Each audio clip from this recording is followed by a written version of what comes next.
So in this video we will talk about tenses. Tenses होते क्या है, हालांकि हमारे पास 3 टाइप टेंसेस होते हैं, सभी को पता है। Present, past and future. Present tense होता है, पास्ट टेंस होता है एंड फ्यूचर टेंस होता है। और हर एक जो टेंस होता है वो 4 टाइप्स में डिवाइड होता है। लाइक प्रेजेंट की बात करें तो प्रेजेंट इंडेफिनिट होगा, प्रेजेंट कॉन्टिन्यूअस होगा, प्रेजेंट परफेक्ट होगा, प्रेजेंट परफेक्ट कॉन्टिन्यूअस होगा। सेम एज क्या होगा, पास्ट में होगा, past indefinite, past continuous, past perfect, past perfect continuous.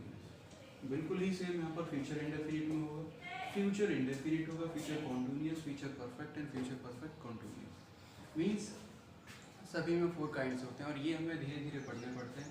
ये हमारे ग्रामर के हिसाब से बहुत ही इंपॉर्टेंट रहते हैं, इसीलिए हमें ज़रूरी पड़ जाता है टेंसेस को पढ़ना। लाइक हमने एक टेंस डिस्कस कर लिया, प्रेजेंट इंडेफिनिट। तो प्रेजेंट इंडेफिनिट में क्या होता है, लाइक आइडेंटिटी क्या होगी, जैसे इसके जब सेंटेंस आ रहे होंगे, जैसे हिंदी में बोलेंगे तो उसके एंड में क्या होगा, ता है, ती है, ते हैं, ताऊं, ई आदि शब्द आएंगे, ये सब बाद में आएंगे। जैसे इसके प्रेजेंट इंडेफिनिट के भी, इसमें भी 4 काइंड्स हो जाते हैं सेंटेंसेस के, जैसे एफर्मेटिव सेंटेंस, नेगेटिव सेंटेंस, है ना, इंट्रोगेटिव एंड ये negative, interrogative and WH type है, वो सेकंड टाइप ऑफ इंटरोगेटिव। इसके फॉर्मूला दे रखे हैं।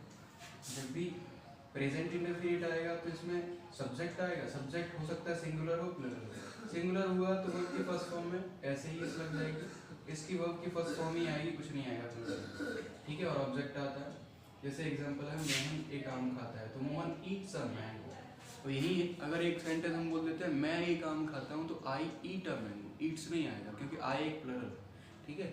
वो आपको याद होना चाहिए, सिंगुलर और प्लूरल होते क्या है, जैसे आई, वी, यू, दे, ठीक है, ये सब प्लूरल होते हैं। ही, सी, इट ये सिंगुलर होते हैं, ठीक है। तो सिंगुलर के साथ में ऐसे ही एस लग जाएगा, प्लूरल के साथ में नहीं लगेगा। नेगेटिव सेंटेंस में क्या लगता है, सब्जेक्ट के बाद में डज नॉट और डू नॉट लग जाता है। डज नॉट सिंगुलर में, डू नॉट प्लूरल में, वर्ब की फर्स्ट फॉर्म आएगी, ऑब्जेक्ट लग जाएगा। मोहन एक आम नहीं खाता है, तो Mohan does not eat a mango, वो नहीं खाता है। ऐसे इंटरोगेटिव है फॉर्मूला।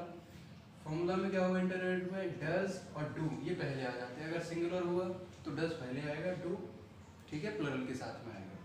तो सब्जेक्ट, उसके बाद में सब्जेक्ट, फिर वर्ब की फर्स्ट फॉर्म प्लस ऑब्जेक्ट और क्वेश्चन मार्क आता है, ठीक है। एग्जांपल है, क्या मोहन एक आम खाता है, तो does Mohan eat a mango, ठीक है। अगर मान लीजिए इसी का अगर हम क्या बनाते हैं, प्लूरल बना सकते थे, जैसे कि क्या वे आम खाते हैं, तो do they eat a mango. क्या वे एक आम खाते, तो do they eat a mango, तो डू लग जाता है उसमें क्योंकि प्लूरल है। डब्ल्यूएच टाइप इंटरोगेटिव में क्या होगा, डब्ल्यूएच वर्ड प्लस डज और डू। कहने का मतलब होता है जब डब्ल्यूएच टाइप पढ़ते हैं तो जो इंटरोगेटिव होता है उसी में डब्ल्यूएच वर्ड्स ऐड हो जाते हैं। फिर सब्जेक्ट प्लस वर्ब की first form plus object, question mark तो लगता ही आपको पता होना चाहिए। जैसे मोहन एक आम क्यों खाता है, तो why does Mohan eat a mango, वो क्यों खाता है, ठीक है, तो why does Mohan eat a mango. वैसे ही हम इसका प्लूरल बनाना चाहें तो मैं एक आम क्यों खाता हूँ, तो why do I eat a mango, मैं क्यों खाता हूँ, ठीक है। ये आपको आगे जाके जब आप पढ़ेंगे एक्टिव एंड पैसिव वॉइसेस, तो वहाँ पर ये हेल्प करेगा, ठीक है। आगे जाके फर्दर ये काफ़ी हेल्प